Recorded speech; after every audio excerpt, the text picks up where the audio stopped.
Hello, this is Storybooks channel.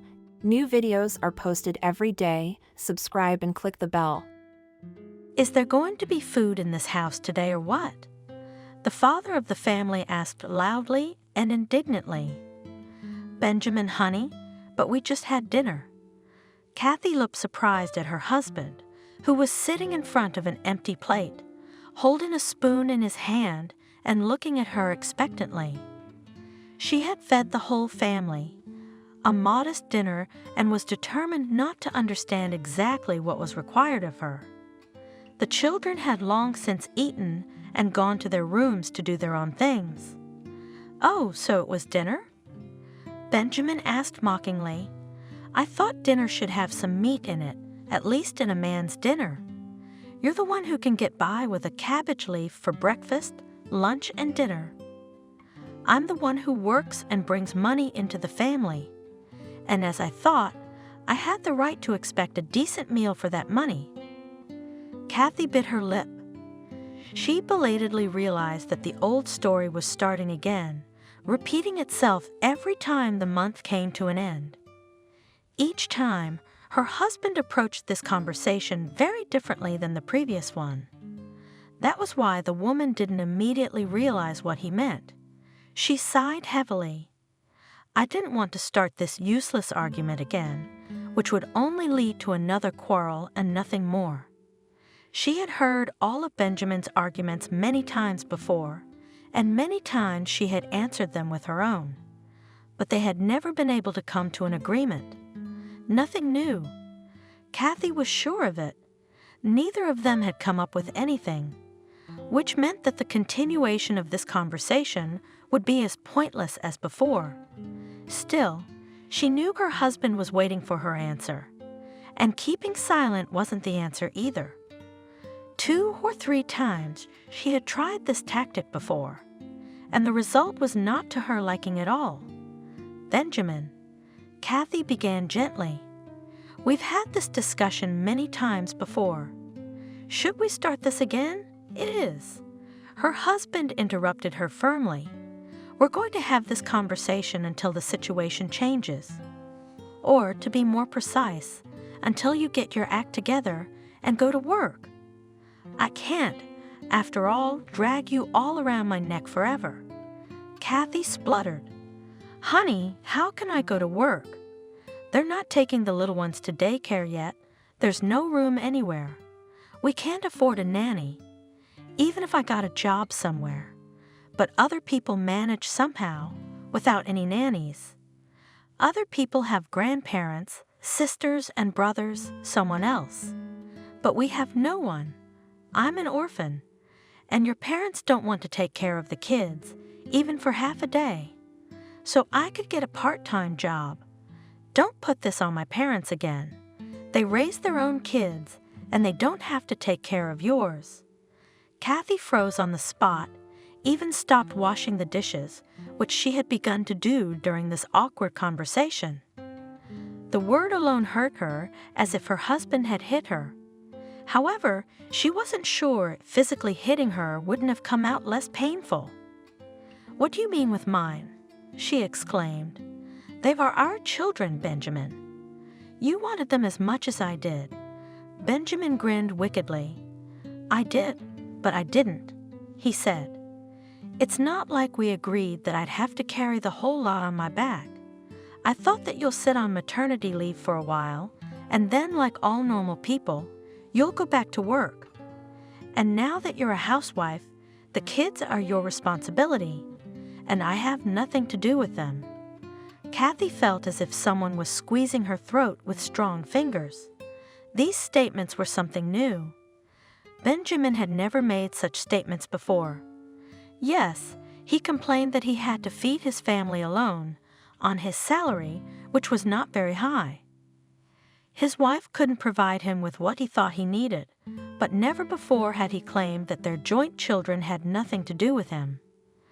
Benjamin, however, as if reading her thoughts, and certainly seeing her condition perfectly well, decided, it seems, to finally finish his wife. "And as for the younger ones, which you, so actively covering your laziness," he said, so I'm not sure that it's from me. I worked all day while you and Michael were on maternity leave. There's no telling who might have been visiting you during that time." Of course, Kathy couldn't take such unfair accusations any longer. Gasping, choking with tears, almost unable to see her way, she rushed out of the kitchen and, not realizing how she had done it, found herself in the nursery. 6-year-old Michael was looking after his younger brother and sister. Surprised, he looked up at her. "Mom?" he asked in an unusually serious tone for his age. "What's wrong?" "Nothing, son. Everything is fine." Kathy belatedly, realizing her mistake, tried to inconspicuously wipe away her tears. The boy looked at her carefully, then shifted his gaze to the younger children and nodded slowly. Obviously, he decided that his mother didn't want to disturb the little ones, and that was why he was trying to pretend that everything was fine. Kathy didn't try to dissuade him, but just quietly left the room, closing the door behind her. She hoped that the next day, Michael would have more important things to do and would not remember the incident. The woman had no idea where to go with her grief. There were only 2 rooms in their apartment, a child's room and an adult's room, and the second room was where her husband could come at any moment. Kathy didn't want to see him now. Besides, she suspected that he would not give up his favorite subject so easily and would continue to annoy her with his remarks. There was only one way out, despite the lateness of the hour, and that was to leave the apartment. Of course, leaving the children virtually alone was not the best solution. On the other hand, in such a state, she obviously will not be able to interact with them normally. And therefore, whether she is in the apartment or not does not play a special role. The younger ones would still be left in Michael's care. At least Kathy had no doubt that he would put them to bed properly and go to bed on time. Her son was responsible beyond his years, loved to mess around with his brother and sister. Of course, the woman tried not to let the children be alone for long periods of time. But when Michael took to tutoring the younger ones in her presence, she could see that he was doing a great job with them.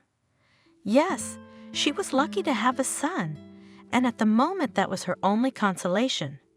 She walked aimlessly down the street, hardly looking around, not even noticing the beginning of the rain, small and nasty. All her thoughts were centered on one single question: how she had come to such a life. How had her happy youthful love ended when her husband openly accused her of infidelity without any reason? Kathy remembered how they had met.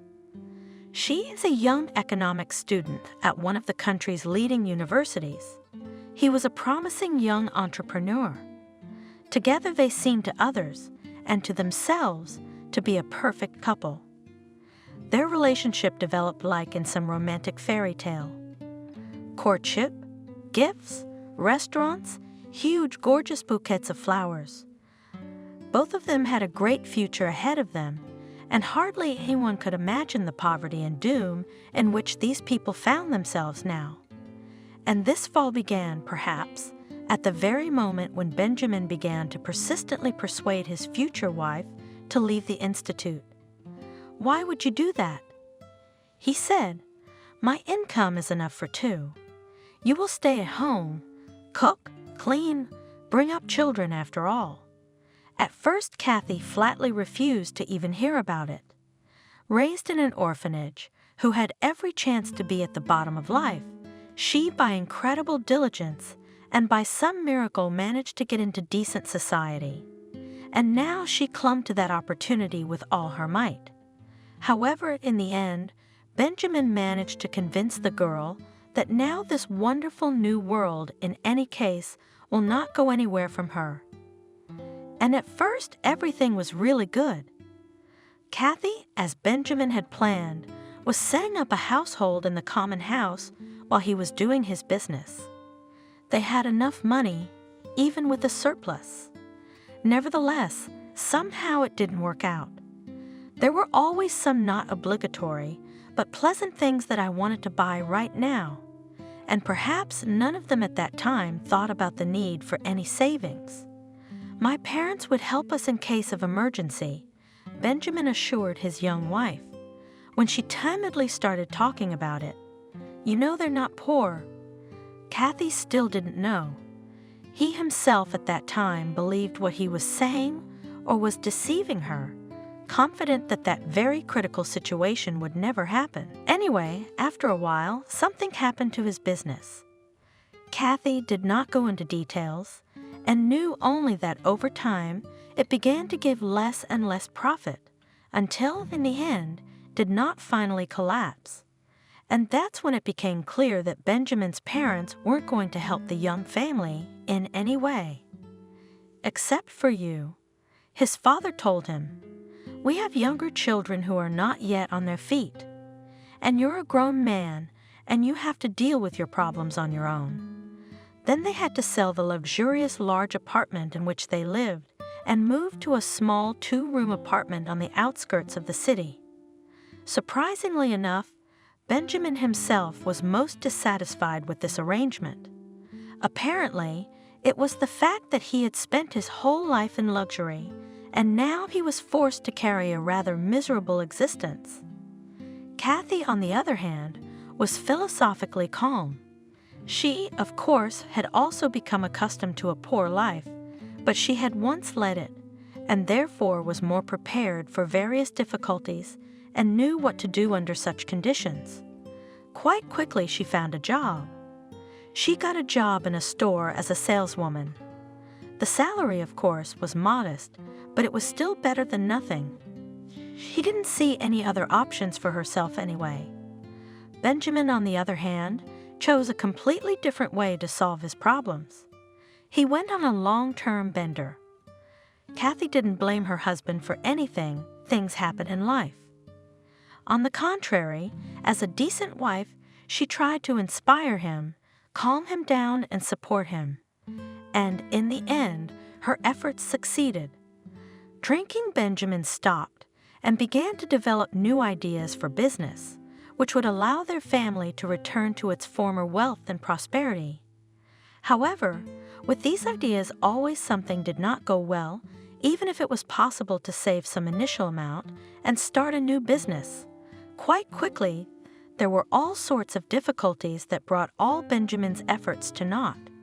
And the longer it went on, the more unbearable the man's character became. "I do not have enough money to fully realize my projects," he frankly told Kathy. "But what can I do, sweetheart?" she replied. "I'm already taking all the extra shifts I can. I work almost no weekends. I just don't have anywhere else to take the time to earn even more. Of course, if I'd finished college, it would have been much easier.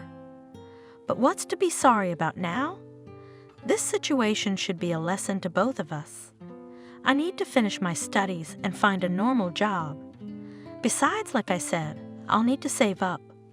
But of course, that's just for when we get out off. How are we going to get out?" Her husband was indignant. "Well, to have more money." Shyly stammering Kathy, "You could get yourself some part-time work, even for half a day." "I don't have time for that." Benjamin was adamant. "In case you haven't noticed, while you're working for pennies, I'm trying to rebuild the business and get us back on track, and you're not helping me at all." "But I'm really doing the best I can," Kathy replied in surprise. "No." Her husband objected with obvious irritation in his voice. "Not everything. There's something you haven't done, even though I've repeatedly explained to you how important it is to me and to you. Honey, you seem to forget that even though I didn't get a full education, I studied economics for 2 years. What you're suggesting is absolutely insane.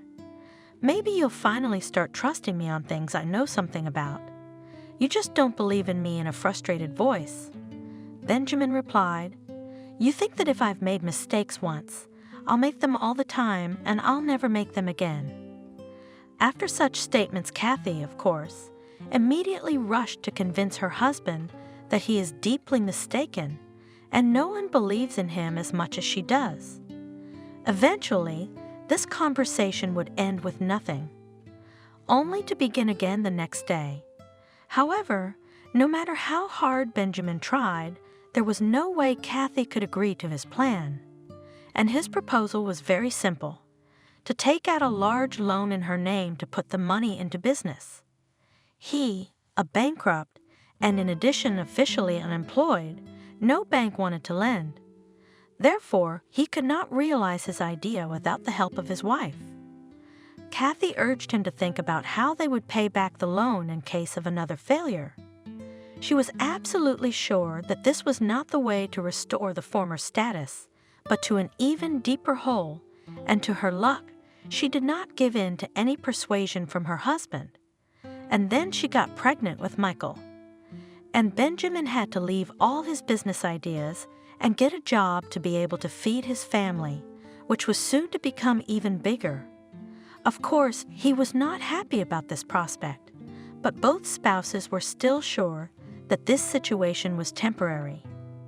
Kathy did not plan to stay on maternity leave for long and was going to go to work as soon as she got her son into nursery school. But this plan was not destined to come true either. There were no places in kindergartens, and pretty soon Kathy realized that there was nothing to dream about nursery schools. Well, if the turn will come up in 3 or 4 years. And then it happened that she got pregnant again, just when she was 3 years old, and gave birth to 2 children. That's when Benjamin started to talk about her going back to work. She realized it herself. But how could she do that with 3 small children in her arms? Over time, her husband became more and more insistent, but the situation did not change, which eventually led to the ugly conflict that happened that unfortunate evening. That's what Kathy was thinking about, wandering aimlessly in the darkness of the night through the streets of the neighborhood, which for so many years had become almost dear to her. Fortunately, although it was on the outskirts of the city, it was considered quite prosperous. Any crime was extremely rare here. Therefore, it was quite safe to move even at this late hour. However, that was the last thing on the woman's mind. Suddenly, her attention was drawn to something strange. Kathy, immersed in her own unhappy thoughts and memories, did not even immediately realize what had alarmed her. It was as if a neon sign had flashed somewhere in her subconscious, informing her that something in the space around her was wrong. Snapping out of her own musings, the woman looked around and rather quickly discovered the cause of her vague unease. It was a little girl, the same age as her Michael. In her smart pink dress, she was sitting on the curb all by herself, gazing at the asphalt beneath her feet. Kathy raised her eyebrows in surprise. She'd never encountered street kids in her neighborhood, not begging, not just wandering the streets, especially at a time like this. Still, decent enough people lived here to let their kids out alone at night, and at the same time far from rich enough to have beggars interested in the neighborhood. Besides, the girl didn't look like a street kid or even just a child from a dysfunctional family. She was wearing nice and clean, obviously new clothes, and she behaved quite differently from what one would expect from little vagrants.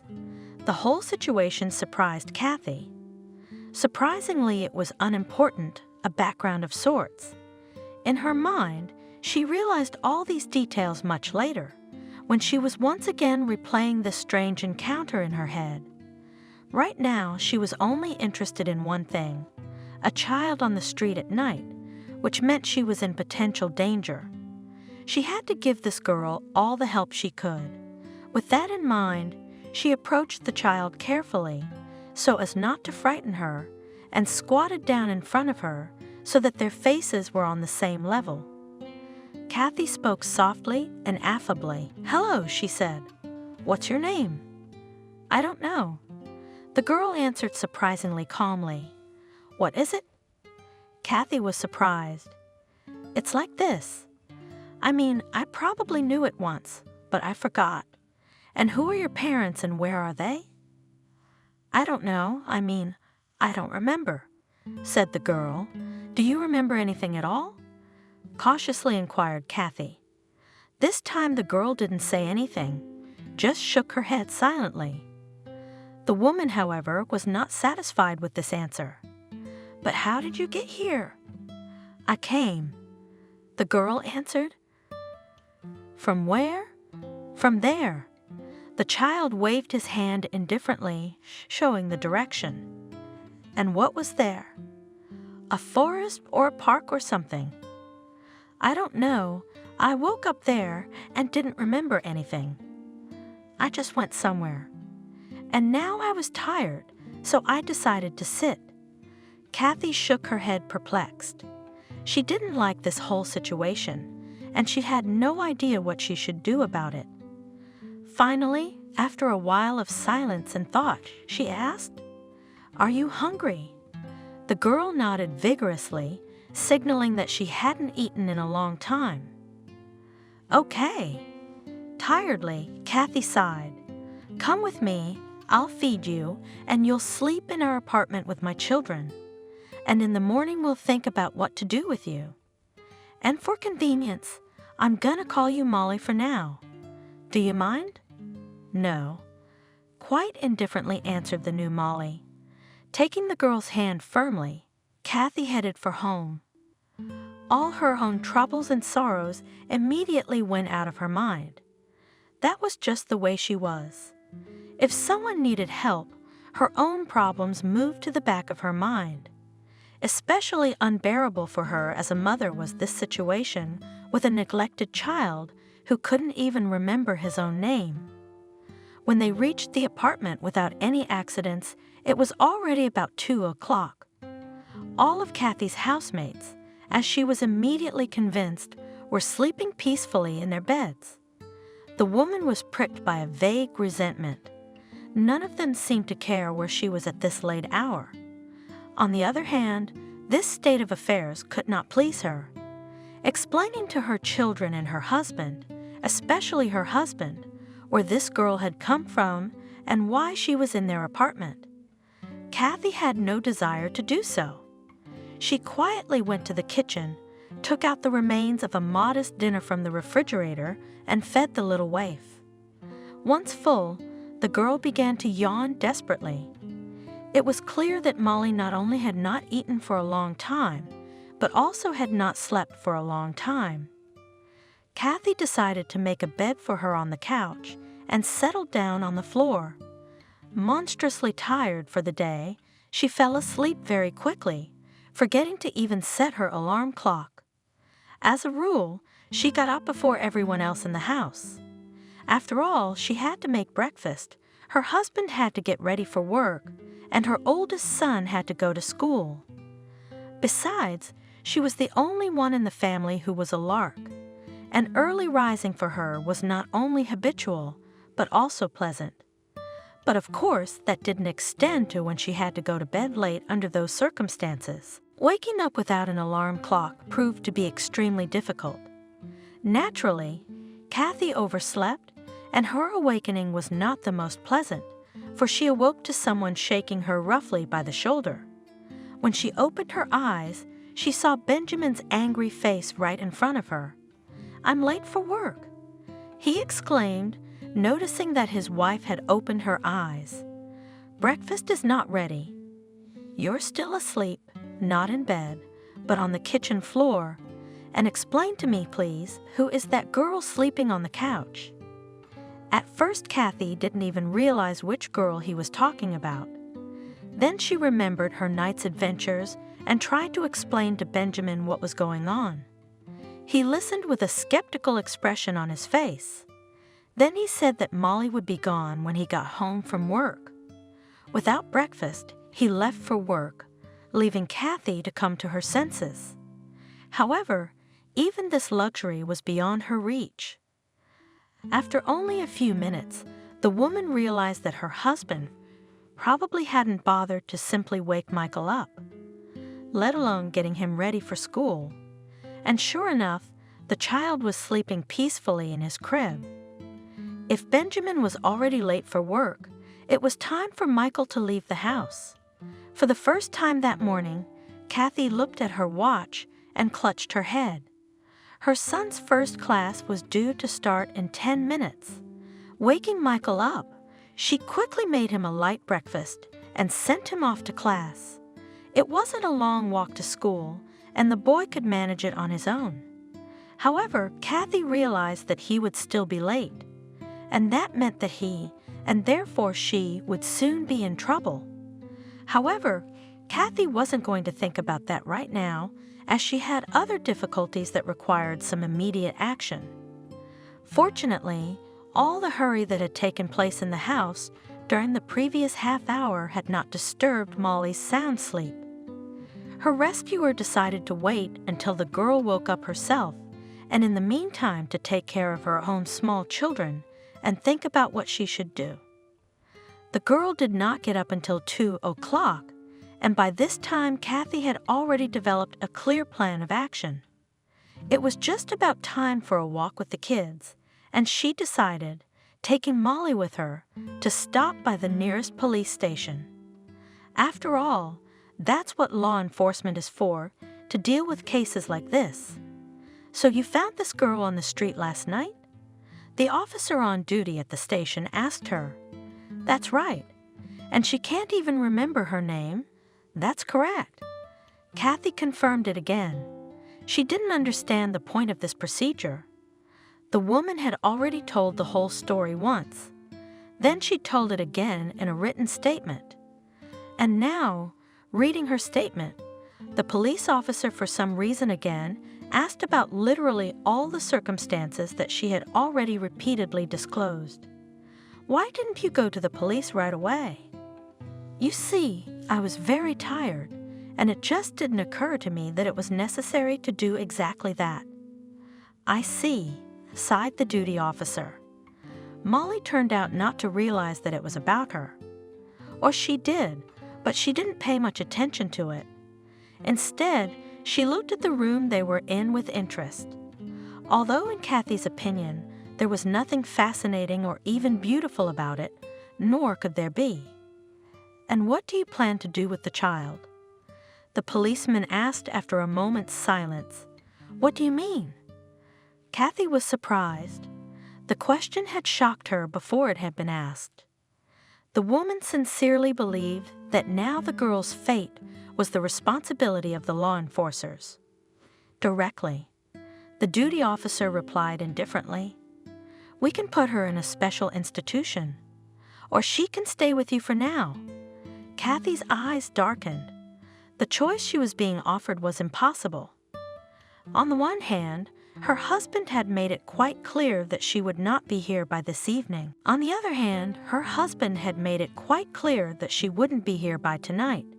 And she realized that they couldn't afford another child.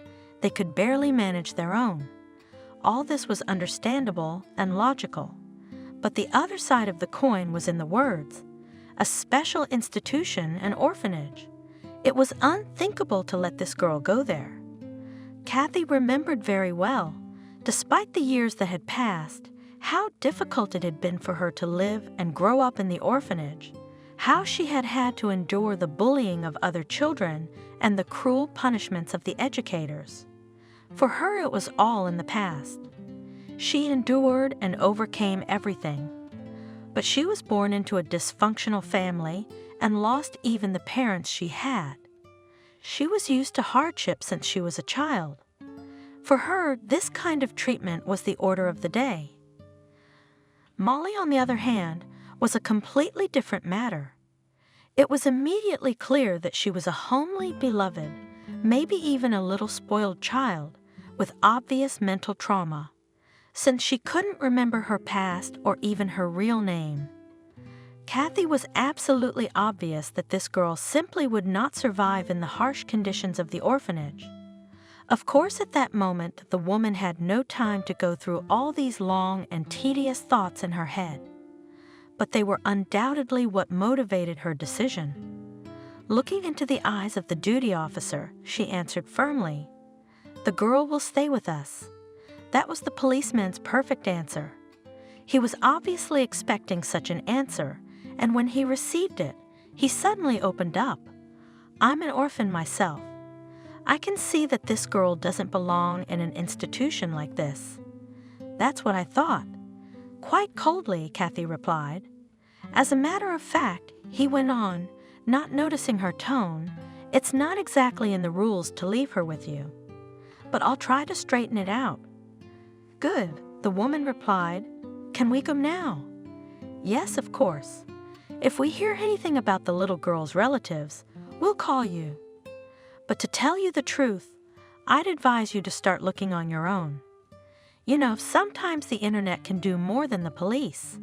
When Kathy finally got home, she found a distraught Michael there.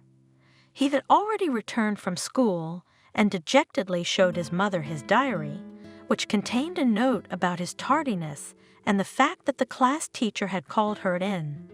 I'm sorry, Mom. Guiltily, the son said. I should have gotten up myself in the morning. No, you didn't, Kathy replied. You know it's my job to wake everyone up in the morning, not because it's my job or anything like that, but because that's what we agreed. So I'm the one who should be apologizing to you. From their conversation, it would seem that no other girl was present in the apartment. Michael, though he squinted at her with some bewilderment, tactfully did not ask any questions. Kathy once again thought about how lucky she was to have a son who, unlike many, even the twins, had been a trouble-free child in his early childhood. Leaving the younger children in the care of the older ones, Kathy set about preparing dinner. Then everyone sat down at the table, much to the woman's surprise. Michael and Molly had somehow managed to become friends and were chatting animatedly about something of their own. And only after the meal, when the girl was not around, her son approached her with an obvious question. Mom, is Molly going to live with us now? I asked her, but she doesn't know yet. Yes, son. Kathy replied, the girl is lost and she needs help. If we don't take her in, she'll go to an orphanage. It's a good thing she's staying. Unexpectedly, Michael concluded. Why? Mom was surprised. The younger ones like her. Her son told her earnestly, so it'll be easier for you and me now. Patting his hair, Kathy laughed and went about her usual chores, laundry, cleaning, preparing dinner for her husband. She preferred not to think about what would happen when he returned from work. However, the scandal exceeded all her expectations. What the hell is this? Almost shouting, he was pacing the kitchen. Do not you have enough of your own? You picked up some other mongrel. She's not a mongrel. She was sticking up for Kathy. Besides, it's only temporary until her parents are found. We can't let her end up in a foster home. I mean, look at her. She's a total home child. There's no reason for her to be there. There's a special institution for people like her. And she has no business being here. Have you given it any thought? Our charity worker. How are we going to feed her, clothe her? And all the other expenses associated with keeping a child. What do you know about child-related expenses? Unexpectedly, even to herself, Kathy burst into flames. Have you ever bought anything for them? Do you have any idea what a child's needs are? She didn't know what had prompted her to begin this accusatory speech.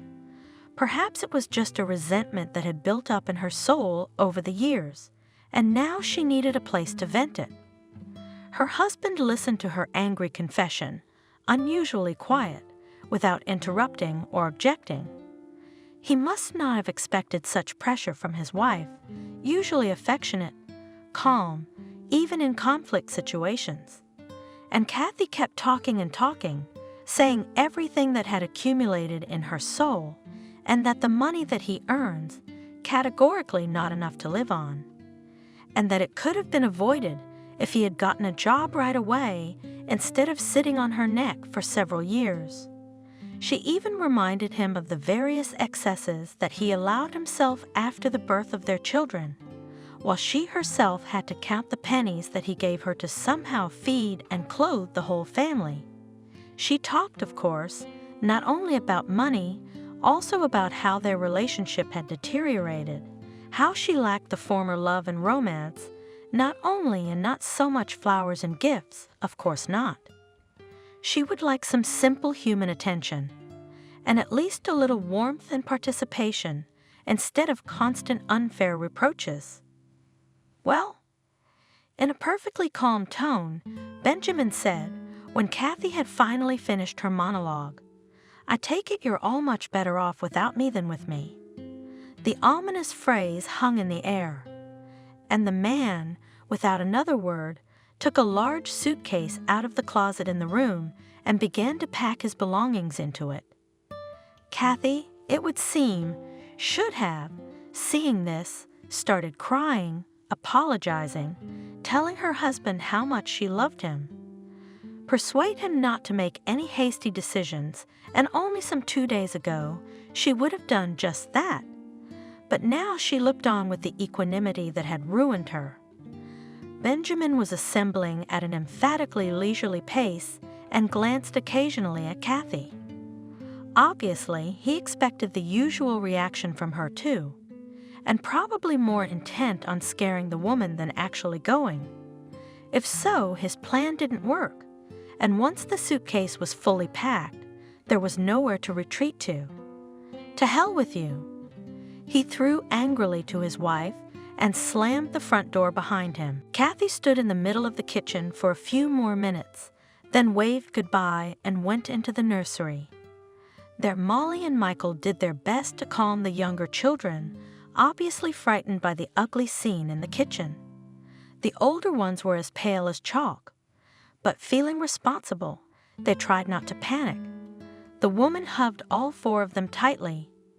"Is Daddy not coming back?" Michael finally asked. Kathy noted that there was not an ounce of regret or joy in his voice. In fact, he didn't really care whether Daddy came back or not. He was just clarifying the information. Of course he did. The man who rarely came home, even on weekends, was almost a stranger to the children. "I don't know," she answered honestly. "Maybe he'll come back in a while."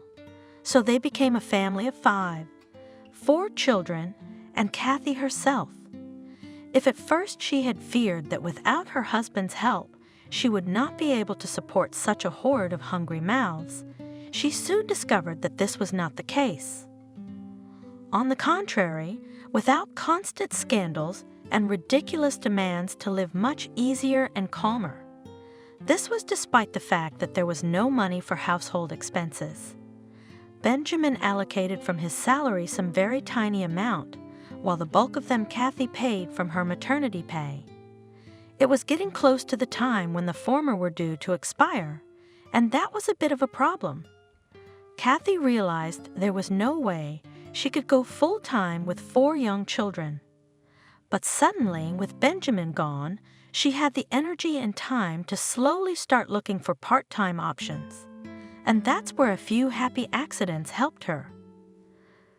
First, she got a call from the principal of a kindergarten, the enrollment line in which her children were waiting. Without saying anything specific on the phone, she persuasively asked Kathy as soon as possible to come to the institution for a personal conversation.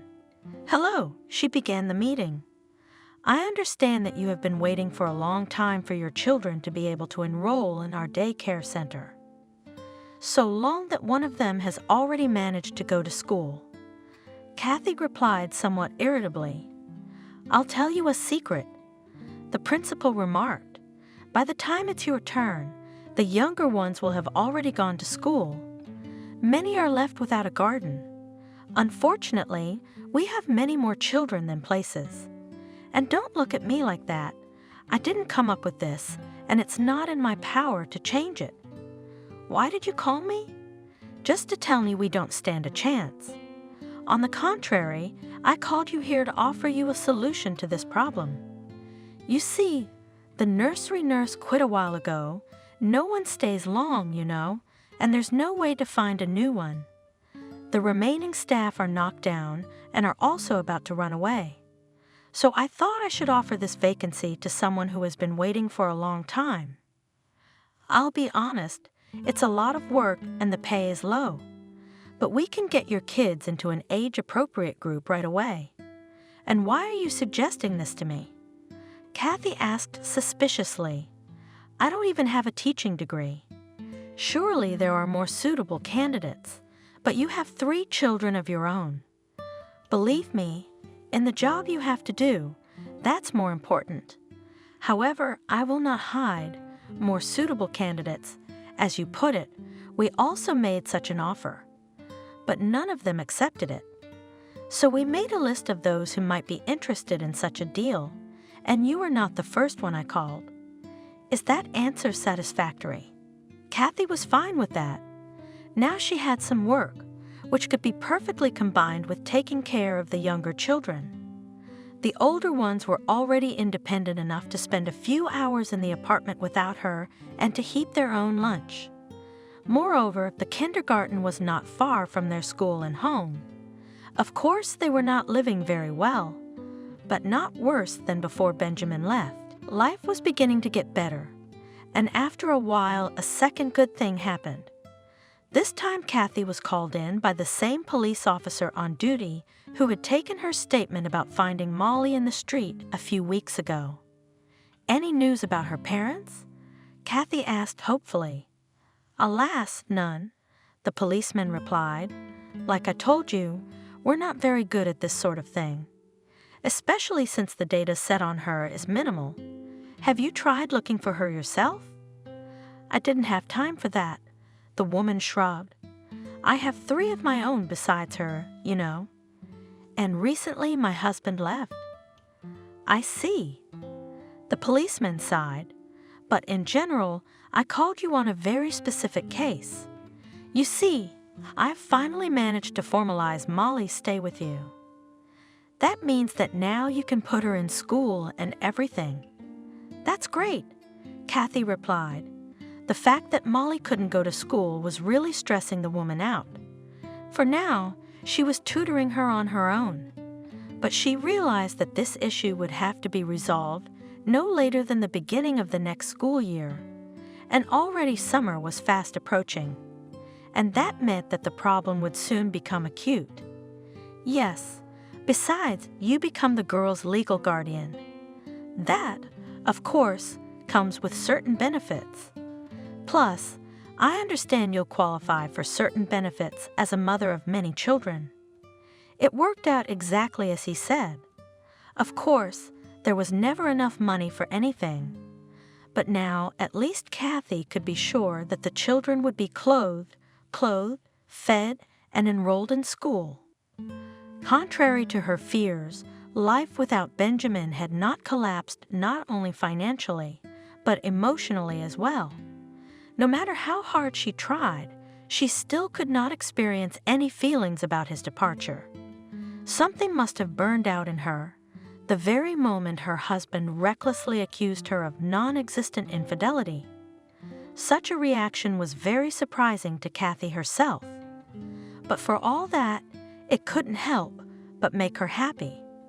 With 4 children in her arms, it would be bad timing, the misery of a collapsed love. On the other hand, perhaps the children were precisely what contributed to her peace of mind. With all the cares, she had no time to indulge in sadness and despair. And so 2 more years passed. For the convenience of all family members, it was decided to conditionally divide the apartment into 2 halves, a male and a female. Molly and the younger Jenna moved into Kathy's room, where the adults used to live. Michael and his brother Mason stayed in his room. It was cramped, of course, but so far it hadn't caused any particular problems. Molly and Michael's friendship was growing stronger every day. They now went to the same school. True, the girl was a grade younger. The boy treated her like another little sister and patronized her in every possible way. With the younger children, she also had a great relationship. In short, despite her unexpected appearance, She fit perfectly into the family. Kathy herself loved the girl as her own daughter and sometimes even forgot that this is not true. Molly, in turn, quite quickly got used to calling the woman Mom and her children brothers and sisters. The day on which the girl was discovered amicably decided to consider her birthday. Kathy, it seemed quite symbolic. After all, who knows what might have happened to Molly if she hadn't caught her eye in time? In a way, it could be said that it was Benjamin's horrible scene that night that had saved the little girl from a much sadder fate. And although Kathy was glad that Molly was now her daughter, she couldn't quite put her finger on it. Was there no one looking for the girl? On the advice of a policeman, she repeatedly advertised for the found child, and all to no avail. The police also did not succeed in finding her parents. The fact that the girl had never regained her real memories added to the worry. It seemed that until the moment she woke up in the park, she simply did not exist in this world, which of course could not be true. And Kathy would very much like to know how things really were. But the various doctors at the budgetary polyclinic only waved their hands. They had never dealt with such severe cases and had no idea what to do in such a situation. The only thing that one of them could do was to give the contacts of a good private clinic, specializing in helping children who have lost their memory. But the family, of course, had no money for this. Molly herself, the lack of memories of the past, it seemed, did not bother in the slightest. She childishly naive lived today and knew only that in this day it is good for her. And what was there before all this was not so important. Kathy couldn't understand that either, and even envied her adopted daughter in some way. She herself at her age wanted to know who her parents were and why they were no longer with her. And in the end, she had so driven the teacher with her questions that she had answered her honestly and directly. Alcoholics, they were back alley, she said through her teeth. Unnecessary and useless, like you yourself. Then they died, and you fell on our heads. You got what you wanted. Are you happy? Now go scrub the toilets. It's your turn. Remembering this episode, Kathy sometimes thought that maybe it was a good thing that Molly had no interest in her past. On the other hand, when the woman found her, she didn't look at all like a kid who'd had a lot of bad luck in this life. Quite the opposite. And it often occurred to her that it might have been much more comfortable and pleasant for the girl to live with her own family than with them. However, one way or another, Kathy could not change anything in this situation, although she made every effort to do so. And in the end, she resigned herself to the idea that they would never know the whole truth. And perhaps it was at that moment that she finally decided that the girl was not just temporarily living with her, but was a full-fledged member of her family. And then the question arose. That is not just to be her guardian and fully adopt the child. And here she faced a funny and at the same time sad legal subtlety. Still in an official marriage, she could not do it without her husband's consent. That meant only one thing: she had to get a divorce. With a heavy heart, Kathy dialed Benjamin's number. She didn't want to talk to the man, and she would have been much more willing to do it through the courts, but such a process would take much longer. And the woman hoped that her husband, with whom she had had no contact whatsoever for 2 years, would simply agree to peacefully file a complaint and go their separate ways, not just virtually, but officially. Kathy, she heard Benjamin's affectionate voice in the receiver. "I'm so glad you finally called me. You have no idea how much I've missed you." Kathy was taken aback. On the one hand, something painful, yet sweet, pricked her heart. It was exactly the tone he'd spoken to her in before, even before all the horror that had happened to them. And for a moment, it was like she was back in those happy times. For another, it sounded extreme, inappropriate now. "I know you miss me too, and you'll make the right decision in the end. Benjamin continued inspiringly, "You can't just leave your husband because of some street girl. You're calling to tell me that this problem has been resolved and I can come back, aren't you?" All the happy memories are gone. With the last phrase, her husband vividly reminded Kathy of the reason why, when he left, she was not even very upset about it, and she answered in the coldest possible tone, "Benjamin, I'm calling to ask you for a divorce. So you got yourself a new man." His voice immediately lost all its affection. "That was fast, I'll give you that. I have not found anyone, and in general, it is none of your business exactly since you left me alone with 4 children in my arms. Like you said, we got along just fine without you. And now I'd like to settle this last technicality. I did not leave you." The husband said indignantly, "I just couldn't stay in the same apartment with that girl, and I wasn't in a position to carry another child, so I got out of your life until you solved this problem. Believe me, I've solved all my problems except the one I'm calling you about. Let's end this useless conversation. Benjamin, I don't need you or my kids anymore." Oh well, now there was real rage in his voice. "In that case, sue me. I won't give you a divorce, but I suggest you think twice before you do it.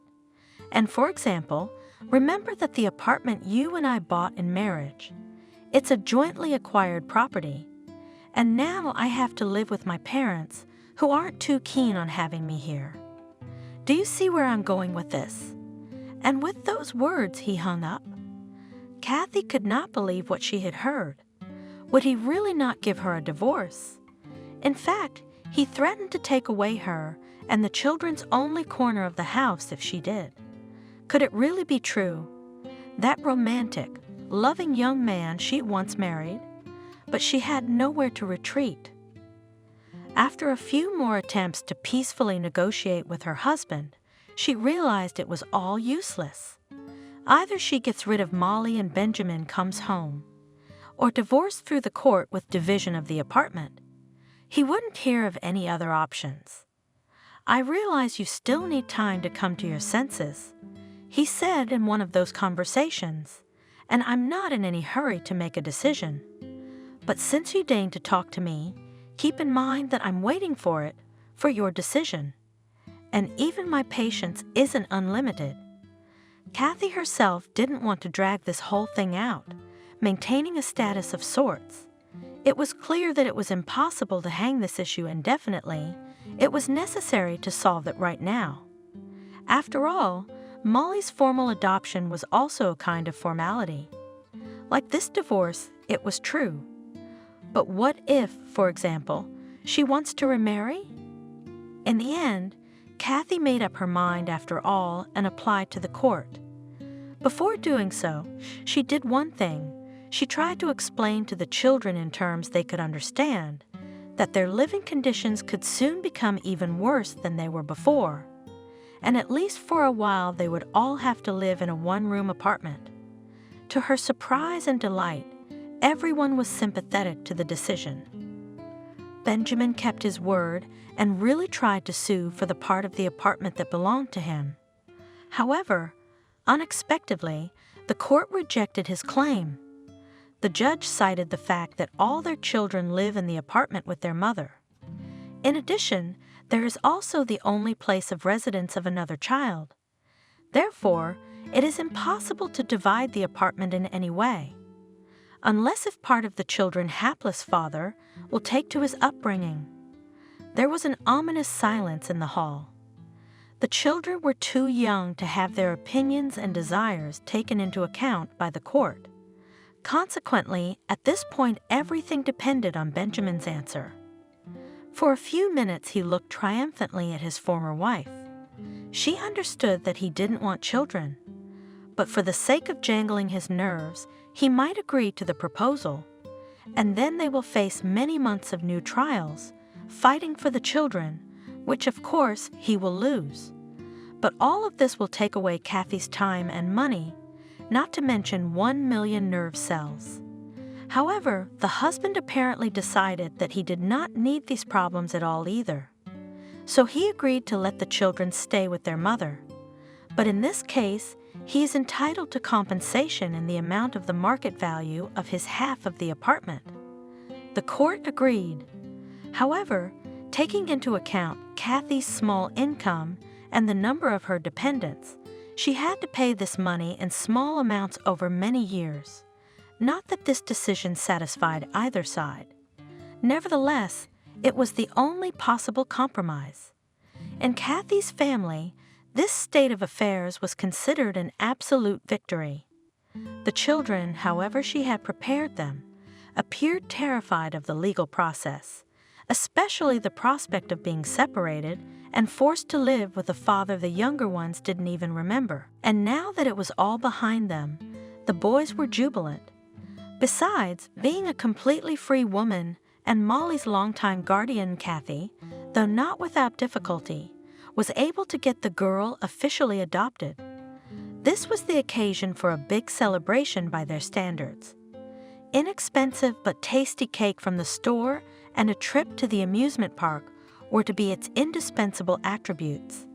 None of the Kathy children had ever been to such a place in their lives, but of course, each of them dreamed of going there at least once. For 3 months, the woman cut all the expenses she could, just to save up money for this trip and arrange a real entertainment for her children. And now the big day has come. The children looked around with interest, trying to choose which of the various entertainments they would like to experience. Of course, trying everything at once was out of the question. And fortunately, even the little ones were well aware of these limitations. Only Molly, the usual, noisy and cheerful one, behaved in a peculiarly quiet way. She was looking around with a strange expression on her face, as if she was wondering why she was in this place. But it was a very different kind of wonder from everyone else's. Molly paid very little attention to the rides themselves. They seemed very familiar to her. "Molly, are you all right?"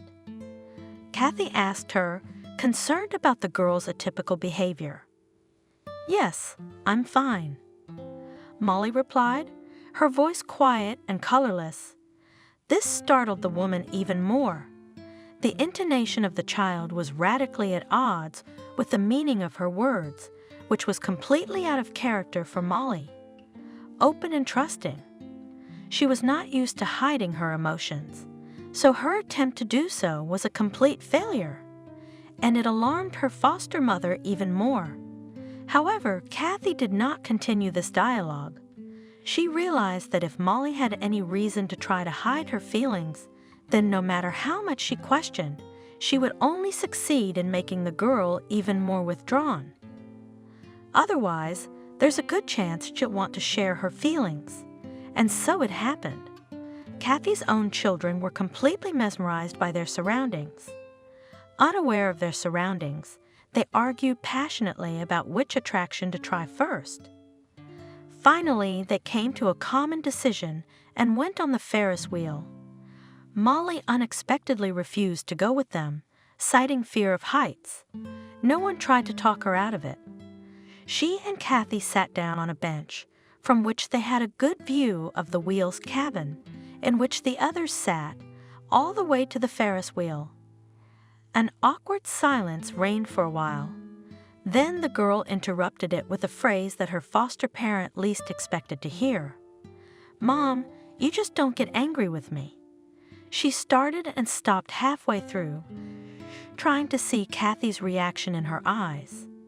"Have I ever been angry with you?" Kathy replied in surprise. "No," Molly said, embarrassed. "But you can now." "Why, sunshine." "What's wrong? You see, ever since we came to this park, I feel like I know it. Like I've been here before. Maybe you have. It's not like I've." She shut down again. Kathy felt a sense of joyous anticipation. Could it be that memories were beginning to return to the girl? Could it be that her real parents had actually taken her to this particular park, or just a similar one? And now the surroundings are helping her regain her memory. Why should I be angry about this? What if anything? If I remember everything in my childhood and those other parents? So what's wrong with that? Because then we'd know exactly what happened to you. Maybe we could even find those people and tell them that you're okay. But then they'd probably want to take me away," Molly exclaimed, almost terrified. "It won't be that easy." Kathy tried to reassure her.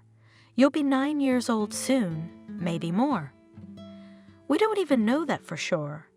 You've seen for yourself recently that a trial isn't a quick process. There's no way around it. Once you're 10, you can decide what kind of family you want to live with. And then maybe you'll like your birth parents better than me." "No way." "Pouty lips, Molly. How could you possibly know that?" "They abandoned me." With childish categorization, the girl retorted. "Maybe not abandoned, but just lost and still cannot find. Anyway, I'm used to you, and to my brothers, and to my sister. I've been trying hard not to remember anything for a long time now so that—" Molly couldn't find the right words. Kathy understood her perfectly well enough not to be faced with this impossible choice. After all, she probably loved her real parents too, and if she remembered them, the feelings might return. But her new family was already practically her own. "Listen," as gently as possible, Kathy said. "You may think there are only 2 options, but there are many more. If we happen to find your real parents, you don't have to say goodbye to us forever. You can visit us, play with your brothers and sister, and do it quite often. I'm sure whoever these people are, they love you. And once they realize it's better for you, they won't stop you from doing it." Molly rounded her eyes. It seemed that such an option did not occur to her at all, but now her thoughts flowed in that direction, and the girl calmed down a little, realizing that everything is not as hopeless as she imagined it. Unfortunately, Kathy could not say the same about herself. She was not at all sure of the justice of her own soothing words. It is not known how long the conversation would have continued, or where it would have led in the end, had it not been interrupted, rather unceremoniously. A man dressed in the uniform of an amusement park employee approached them. He had a broom in his hands and did not look the most welcoming. Nevertheless, when he spoke, his words sounded polite and without any aggression. "Hello. I'd apologize, but your daughter looked very familiar. Isn't that Lisa by any chance?" When she heard that name, the girl perked up. From the outside, she was like a lost dog who in a casual conversation of strangers heard her name.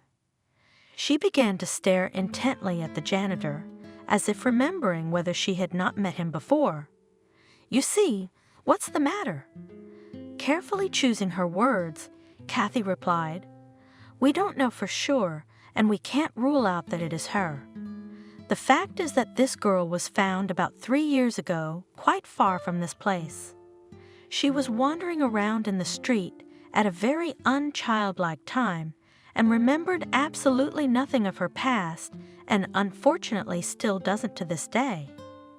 If you really know her, 3 years ago," stunned, exclaimed the janitor.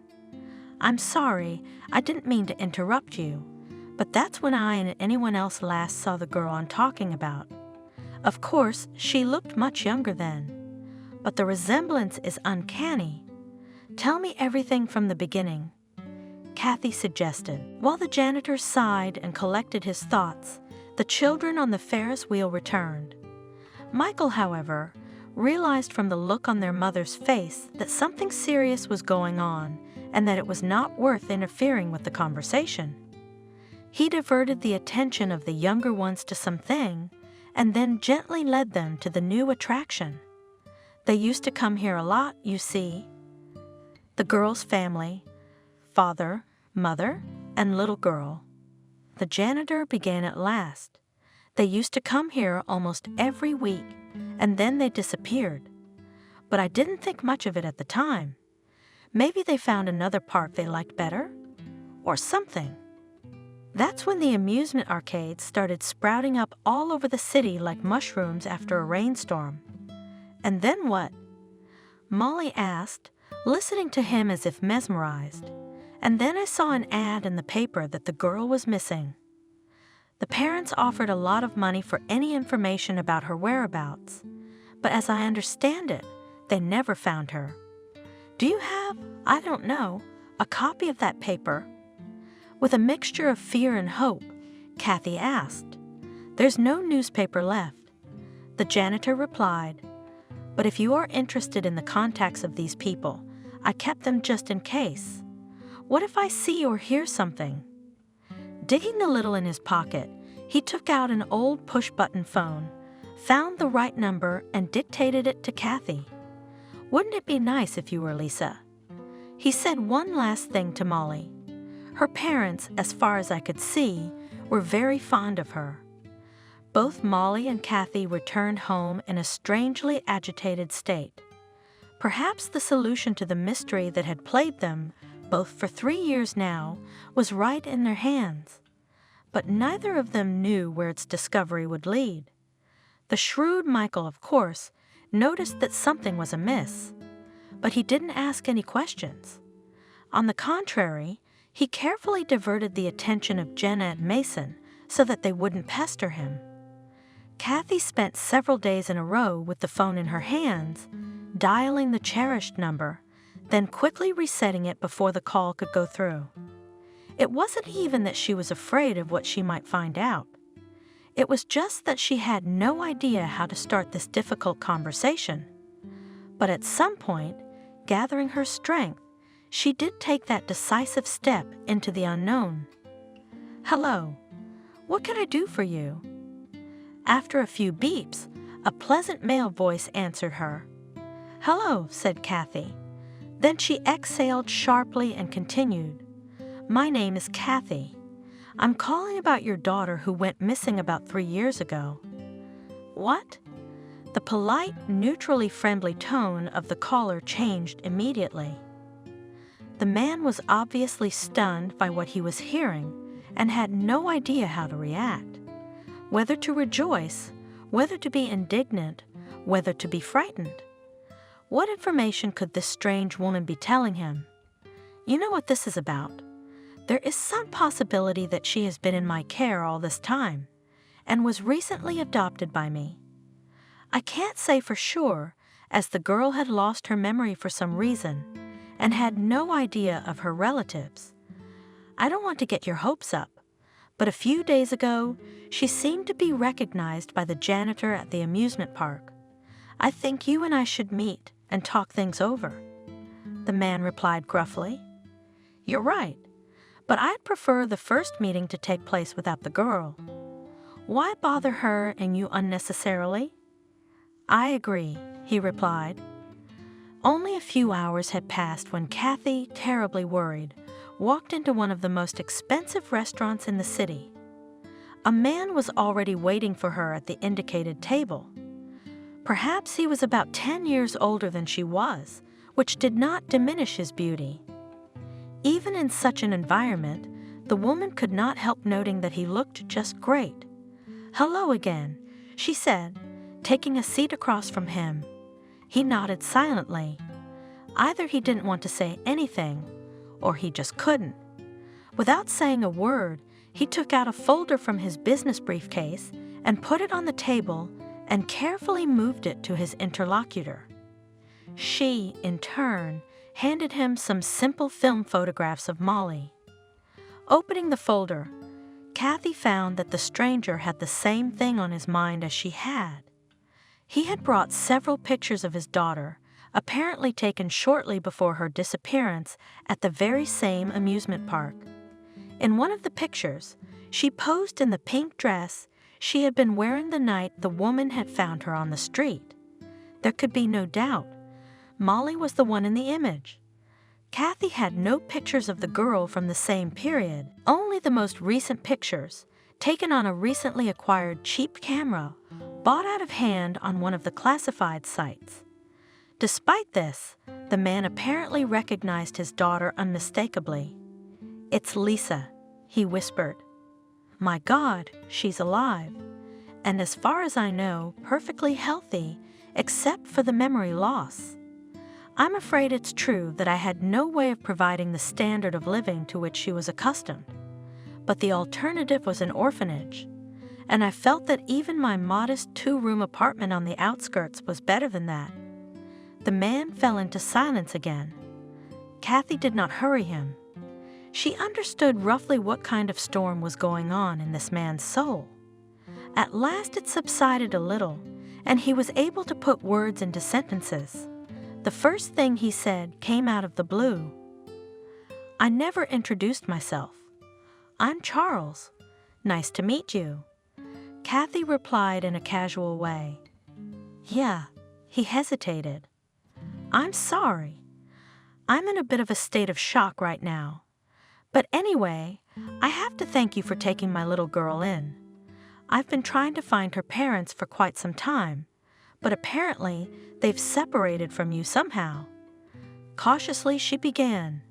"You, I understand, mostly gave ads in newspapers, and I placed them on the internet." "I didn't even think about the internet," Charles sighed. "And no one told me. Although I've always been told I'm too old-fashioned, especially for my age. Did you report it to the police?" "I did, of course." He sighed, "but they couldn't find anything." "That's strange, because the first thing I did was go to the police. I was told by a police officer at the time that there was nothing they could do." "Really? I didn't know her name, and I guess they needed to check through their channels. Speaking of which," Charles darkened visibly, "did you say she'd lost her memory?" "Unfortunately, yes. I took her to the doctors, and there was nothing they could do. It's true that when we were in that very park, it was as if she began to vaguely recognize the place. Maybe if she sees you, it'll trigger the rest of her memories. I'd like to believe that." Charles said with another heavy sigh. "Only, you see, there's another problem." "What do you mean?" "You see, the girl has lived in our family like a family member. She became very attached to me, and perhaps more importantly, to my children. And I will, pardon my harshness, insist that they continue to communicate. Unless, of course, you intend to take her in. You're not rich, are you?" Charles suddenly clarified. "I'm not ashamed of it, and I can assure you that Molly, excuse me, Lisa, gets everything she needs to live." "Yeah, that's not what I'm getting at," he said. "It's just that I think I have an offer for you that will satisfy all parties. Unless, of course, you value your job too much." "What exactly are you proposing?" "Well, you see, I'm a single, busy man, and I'm not sure I can devote the time I need to my child. You see, after everything that's happened, I've been very busy. I have a big mansion in the suburbs. Why don't you move in with the kids? You'll be a live-in nanny. Don't worry about school. You can send your kids there with your own driver. By the way, there's an upscale institution just down the street. I think we can place not only Lisa, but her new siblings as well. I thought you said you had several siblings." 3. Kathy confirmed it, "and 2 of them are due to start school this year. So you're in." "It's a very tempting offer." Kathy replied thoughtfully. "There's just one thing I don't understand. That janitor in the parks said that you always came there in 3s. Where is your wife?" Charles lowered his eyes to the table, but Kathy saw tears glisten treacherously in them. Only now did she realize how stupid and tactless her question had been. They had lost a child. Perhaps they had thought the girl was dead. There was no telling what could happen to a mother under such circumstances. "You see," said Charles, quite quickly getting over his emotions, "Lisa was a late baby, a very long-awaited and beloved child. My wife and I wanted a big family, but it didn't work out for a long time. And then finally, our daughter came along. The doctors said that the second birth the body simply could not withstand. And then our only daughter disappeared. And now she's found. Ah, my poor wife was only a few months away from that moment. She got sick right after Lisa went missing. And now she's gone. I'm sorry. Kathy said quietly, I'm sorry for your loss. He nodded and took a sip of water from the glass in front of him. They sat in awkward silence for a few long minutes, and then, wanting to change the subject to something less painful, they began to discuss the details of the move and Molly and Lisa's meeting with her birth father. As a result, Kathy returned home with a clear plan of action. Her own children took the move to the huge mansion as a magical adventure. Even Michael, always reserved and serious, was almost jumping for joy. Molly alone showed no signs of happiness. She still didn't remember her father, and she was afraid to meet him. She was also visibly upset by the news of her mother's death. Now, I don't remember her. She said Kathy, and I'm not even sad. But if I did, I'd probably be very sad. That's why I chose to tell you now, so you'd be ready when you remember. The woman answered her. It took another 2 weeks before the family was completely ready to move. And then finally, the day came when Molly Lisa was to meet her birth daddy. All the participants and witnesses of this event, except for little Jenna and Mason, were terribly worried. Even Michael was visibly worried about his sister. Charles organized the transportation of things, and for the family sent his personal driver. All along the way, the girl was on pins and needles, fidgeting, bouncing, and unable to concentrate on anything. However, when they drove out of town, she suddenly froze, looking out the window, as if recognizing the scenery flying outside. As soon as the car pulled up to the mansion, she shrieked loudly. Charles was no less worried than his daughter, waiting for them right on the doorstep. The girl got out of the car and froze, looking either at him or at the house. Her father started to move forward, but stopped and eventually stayed where he was, shifting nervously from foot to foot. She walked up to him and said in a half-questioning tone, "Daddy?" "Lisa, daughter, do you remember me?" It was evident that he was restraining his desire to hug the child so as not to frighten her. After all, he was well aware that he was probably nothing more than a strange uncle to her now. Even though she had been informed that he was her father, she probably didn't remember or feel it. "Vague," said the girl. "It's like I'm remembering something, but I'm not sure. Maybe I'm just making it up in general." "Yeah," and unable to withstand the heat of emotion, she cried. Kathy and Michael ran up to her and wrapped her in a big hug. "It's okay," said her foster mother. "It's okay, daughter. Give yourself time. You'll remember everything. Let's not rush things." The last phrase was addressed to Charles. He, however, did not think to take any action, realizing what a difficult situation they all were in. He turned abruptly and walked into the house, gesturing for the new residents to follow him. The family had already been living in the mansion for a month, and the girl's memory didn't even think of recovering.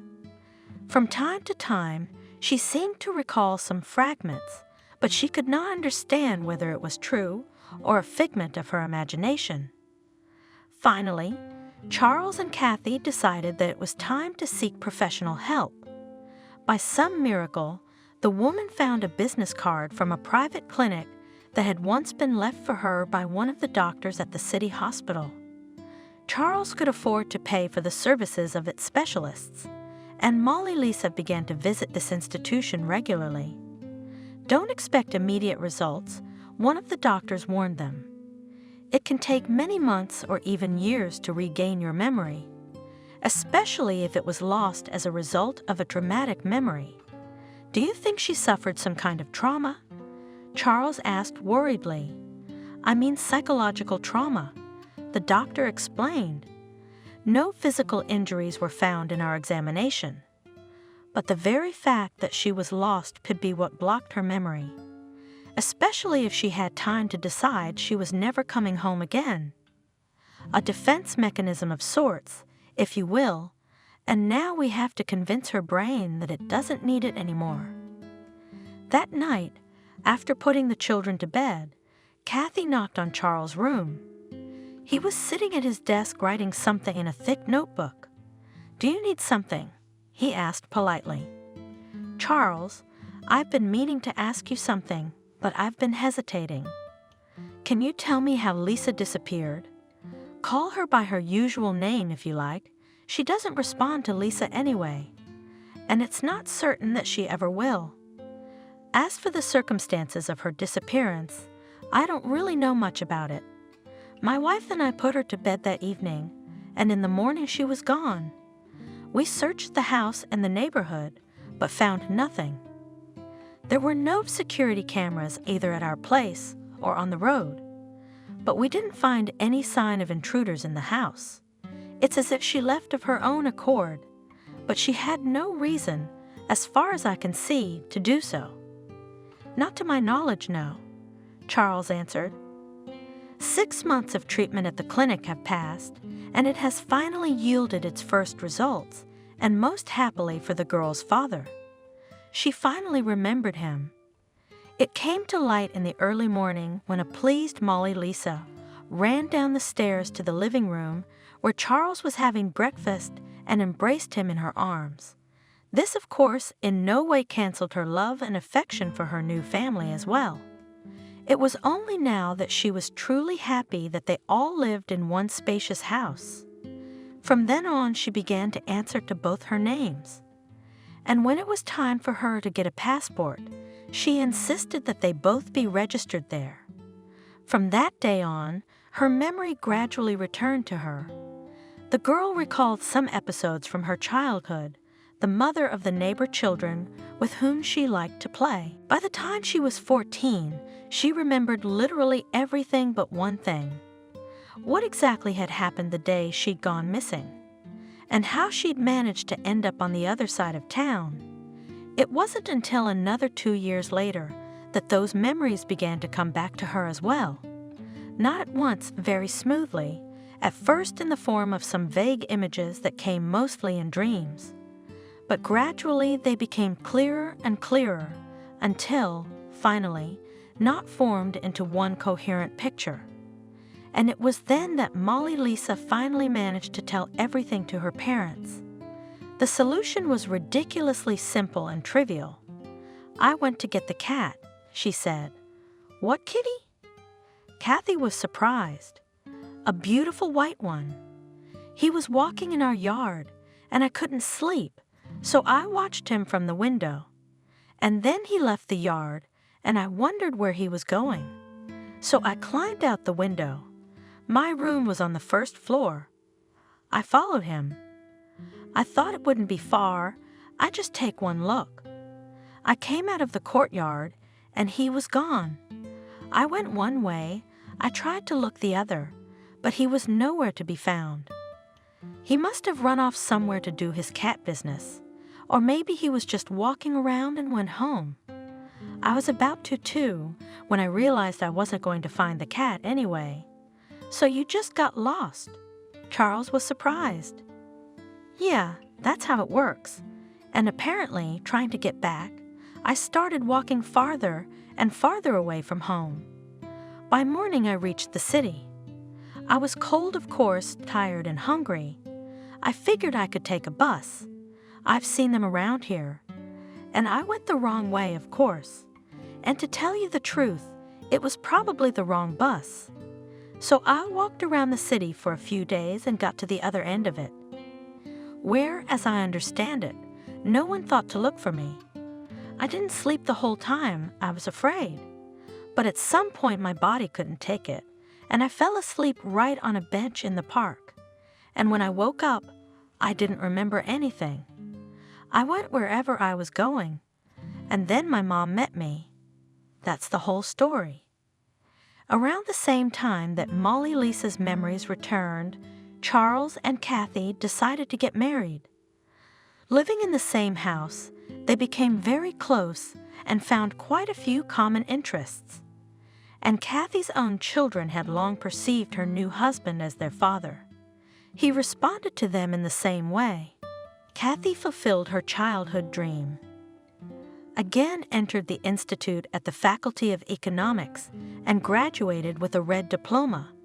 After that, her husband was happy to hire her at his company. The woman sold her second apartment and paid off Benjamin for his half of the living space. So they lived as a big, friendly family in a huge mansion, which was now theirs in common. As a memento of her adventures, Molly Lisa brought a huge white cat from somewhere. The street animal required a long course of treatment.